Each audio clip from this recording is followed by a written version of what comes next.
So this has been probably a couple of weeks you've been looking forward to for a long time to get your hands on these players and have that interaction. What have been some of your first impressions, whether on or off the field? Well, it's been great. The energy level of the guys, both in the meetings and on the field, has been terrific. So, they're all eager to learn, and it's been a good start so far. Lou, how would you compare or describe the defense you inherited in mid-January to now? Well, we've certainly added some pieces both through, free agency and then again in the draft. Chris Ballard and his crew have done, amazing job of, filling in some areas, and we've added quality players at each level of the defense. So super excited about it. What does adding Mooney Ward kind of give you in terms of that outside corner? Yeah, he's been a really good player, a really good, consistent corner in our league for a long time. He can match up on the best receivers. He's got length to guard bigger guys, but he's quick enough to handle, the shorter, faster guys. So, I think he brings a boatload of, and he's a good tackler. So he's a full package for sure. Do you like shadowing, or is that just wrinkles? Yeah, I think if it's warranted in particular game plans, for sure. I think he's up for that. I've always kind of done that. Match guys up with who I think is a good matchup for us, and maybe give us a little bit of an advantage. So we'll see how it goes. How much of along with Ward, what's your impressions of Bynum and what he can and does bring to the secondary? Well, again, another guy that's got a bunch of different skill sets that can help us. He started out as a corner, so he's got some coverage ability. He's always been able to take the ball away. He's been a consistent tackler. He's super smart.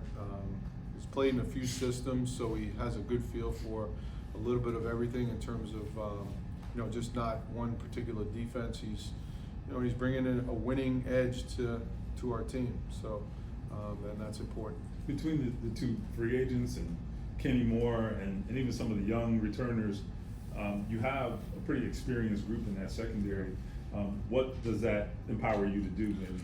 Well, it's great because these guys have they've seen the fastballs, they've seen the curveballs, and it's not like they're going to be starstruck when they get out there, and things are going to change throughout games, and we're going to have to adjust as the game goes along. You always got good plans that you think are going to work well, and then all of a sudden there's something that you need to adjust to, and guys like that, having veteran guys, it just makes it that much easier. Having Ward and Kenny and Walley all have like that inside-outside flexibility, does that allow you to be a little more creative in how you play stuff this year? I think so. I think the more a guy can do, you've always heard that, the better. And I think the different skill sets they all bring allows us maybe to move guys around in certain defenses and against certain opponents, and hopefully keep them off balance. That's always the goal. What stands out to you about Justin Walley in particular? And obviously, he has proven in the NFL, but just super gritty guy.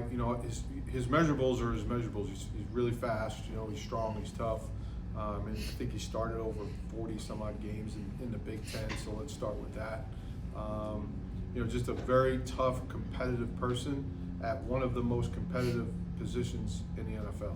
If you're not a competitive guy out there covering these days, it's going to be a tough day. So he brings that first and foremost, and that's a great place to start. Chris Ballard kind of suggested you might use, some different personnel groups that maybe we don't see as often. And I'm wondering, is that something you're evolving to, or is it something that you're kind of bringing with you? I don't know. The game is always changing, right? So, I think so. I think the way it's over the years, it's kind of always been that way, but it's been a matchup league, and certainly if the offense puts out a certain personnel group, you want to be able to match it with what they're doing, especially on third down. You want to try to get cover guys covering receivers, and nowadays these tight ends, it's the days to me of putting linebackers on tight ends is not ideal for the defense. So you always want to get a bigger, longer athlete that maybe can run a little bit DB mindset. So yeah, more DBs out there in pure passing situations. I think is something that we've always tried to do, and we'll continue to do.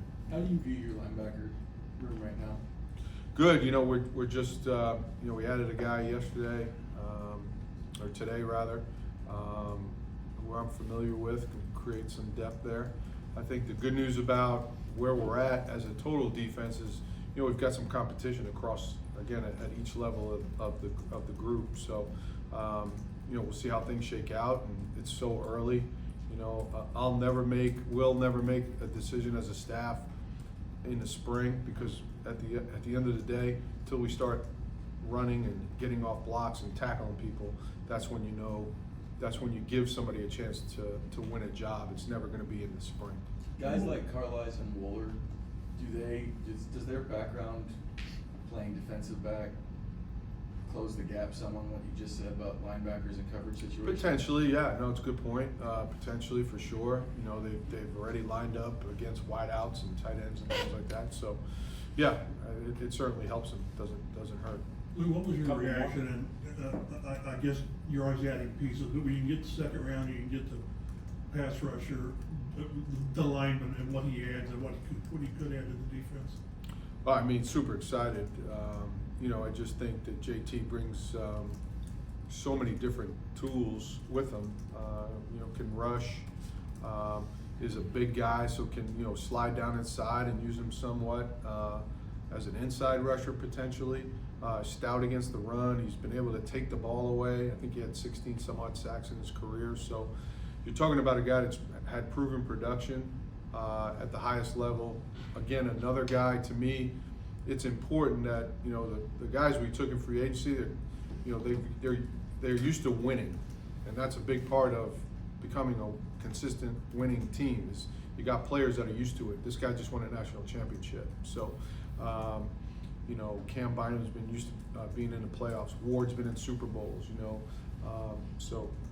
I think that stuff's all important. How do you move forward with Ebukam when you know what he's done, but you know what he's coming off of? How do you move forward with him? Well, I just think you listen to the medical people, and when they tell us he's cleared, then we go full steam ahead. And good news, everything's trending in the right direction, and looking for him to get back to where he was a couple years ago. How do you do that defensive line room just in general? Last year they had 36 sacks, maybe bottom 10 in pressure rate. Just the talent that's there, and maybe the hunger they have to improve that last year. Well, I think a few years before that they led the league, if I'm not mistaken. So it's in there.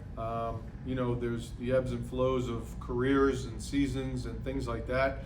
That's a hungry group. I can tell you now. Tell you right now that they have that chip on their shoulder. There's some prideful guys throughout this building, but in particular in that room, and Buck and some of the things that he's done, and there's the young guys. I think we're fortunate to have that group, and I'm betting on those guys.